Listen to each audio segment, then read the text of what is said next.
Hello, ladies and gentlemen. Today we're going to talk about atomic structure, particularly ions, cations, anions, and how they are abbreviated. After today, you will be able to describe how anions and cations are formed. Given Give the resulting charge for an ion from the number of protons and electrons, and show the appropriate abbreviations for ions with mass number, atomic number, and charge.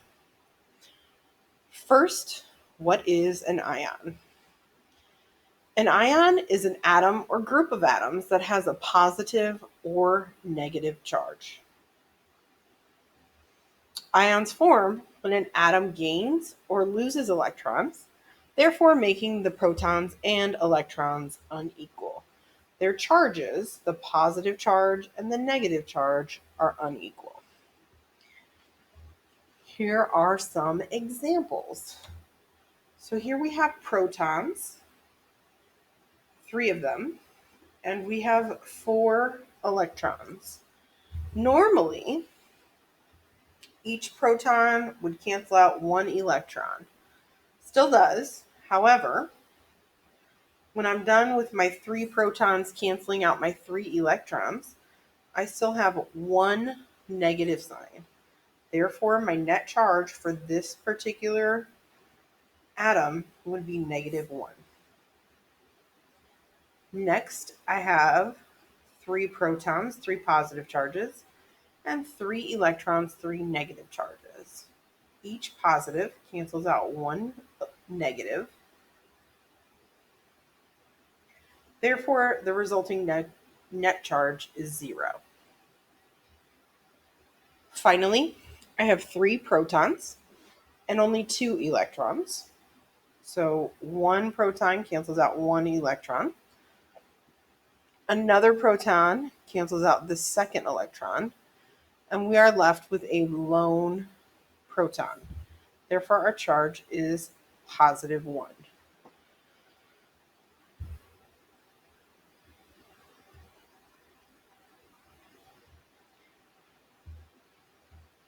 How to write ions. An ionic charge is written as a sign, either positive or negative, followed by a number. The number represents the amount of electrons gained or lost. There are 2 different kinds of ions. Our first are called cations. Cations are a group of atoms with a positive charge. Metal ions, or metal atoms, lose electrons to become cations.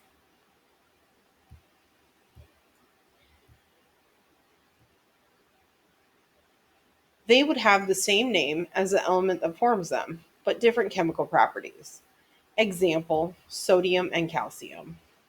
So here I have sodium. It has 1 more proton than electron, and its name would be sodium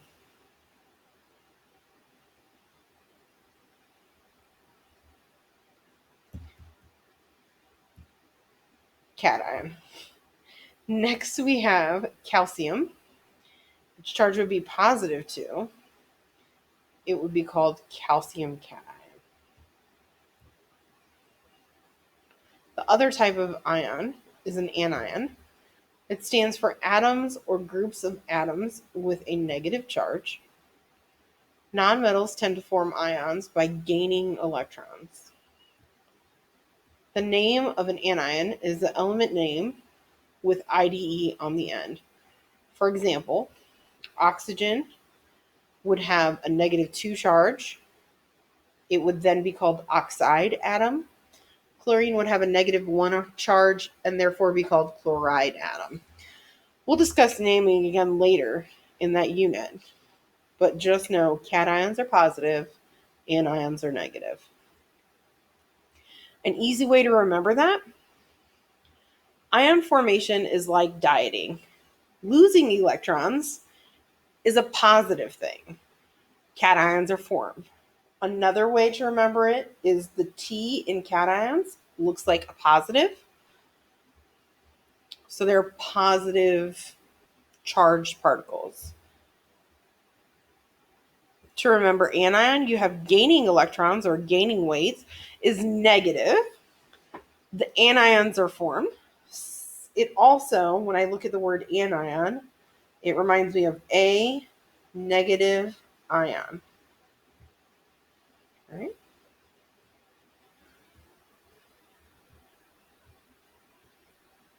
So oftentimes, and we've talked about the nuclear abbreviation before, we're still going to use the nuclear abbreviation. So you would use the mass number, the atomic number, the symbol, and then the charge. So this would be 9, 4, beryllium, and the charge would be +2. Same thing for lithium down here. 7, 3, lithium, with a charge of +1.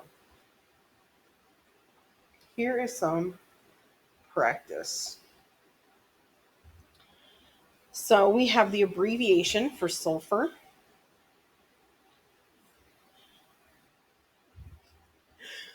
So we're going to start with our first line. We have sulfur with a -2 charge, and its atomic number is 16. That's what this tells us right here. So atomic number is 16. My mass number, I don't know yet. My number of protons is still going to be the same as my atomic number. My mass number is now my protons plus my neutrons. So 16 and 16, 32. Therefore, I need to write 32 out here above the 16. And finally, I need to figure out my number of electrons. This has a charge of -2. So I need 2 more negative charges than I have positives. Right now I have 16 protons. I need 2 more negatives, so I'm going to have 18 electrons.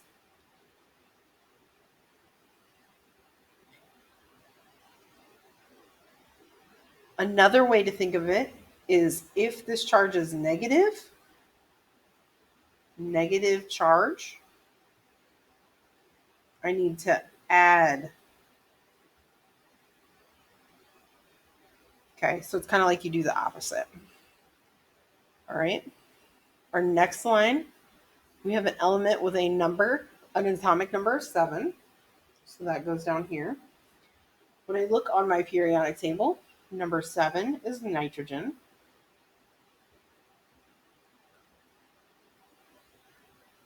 I don't know my mass number yet, but I do know that my number of protons is the same as my atomic number, so that's 7. To figure out my mass number, I need to add 7 and 7, so that's 14. Write my 14 here. If I have 10 electrons, so I have 3 more negative electrons than I do positive protons.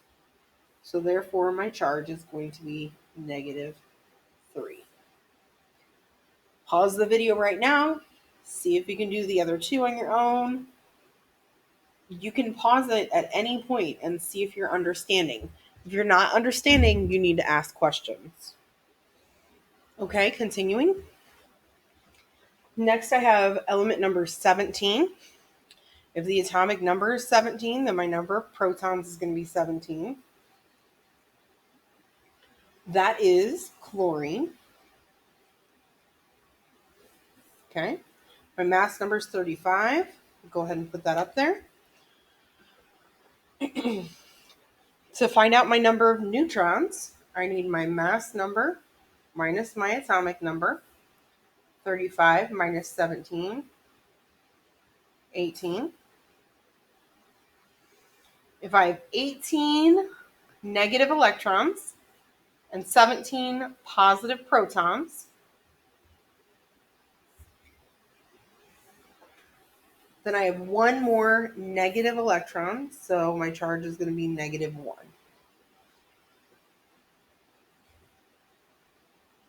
For our last row here, I can go ahead and finish out my nuclear symbol with 20 because my atomic number is 20 for calcium. That tells me that I'm going to have 20 protons. To figure out my number of neutrons, I need my mass number minus my atomic number, 20. To figure out my number of electrons, I need to look at the charge here. I have 2 more positive protons than negative electrons. So 20 is 2 more than what? 18. Okay.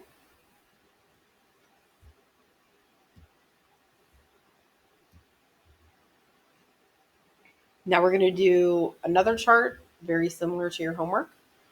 So in this chart, we are given number of protons, number of electrons, the overall net charge, have to write the nuclear symbol and charge, and then tell whether it's neutral, a cation, or an anion. So this example has 8 protons and 10 electrons. If there are 10 electrons and 8 protons, 10 negatives, 8 positives, our charge is -2. Nuclear symbol and charge. So we have a nuclear symbol for atom number 8 or element number 8 is O. Our protons are 8.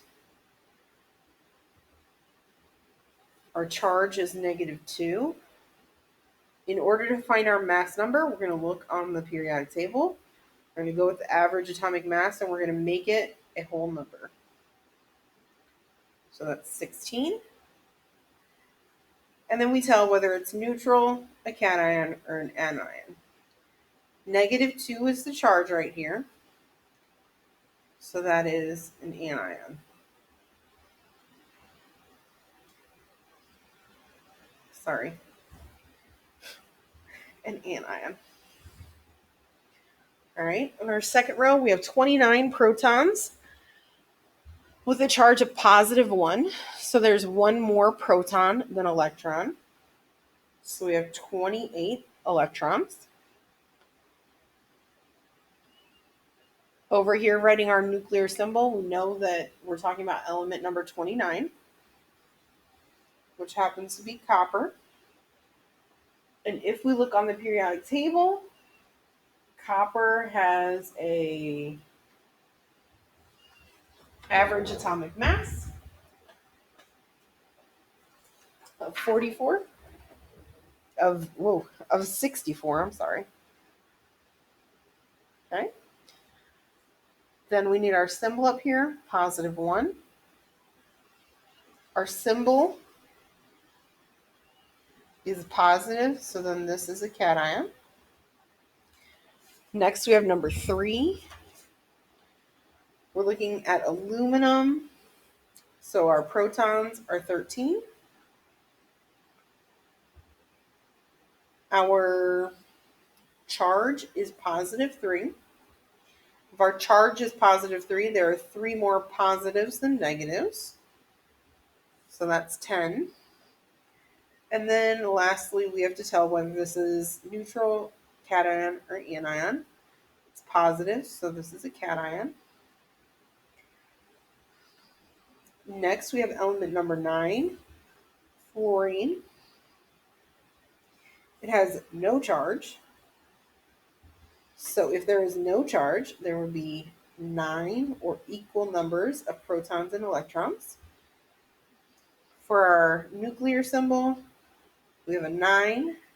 If we look on the periodic table for the atomic mass, we have a 19. And then this is neutral, so we're writing that. Make sure you're pausing. Make sure you understand what you're doing. Number 5, we have calcium that we're talking about. It has 20 protons. Its charge is -1.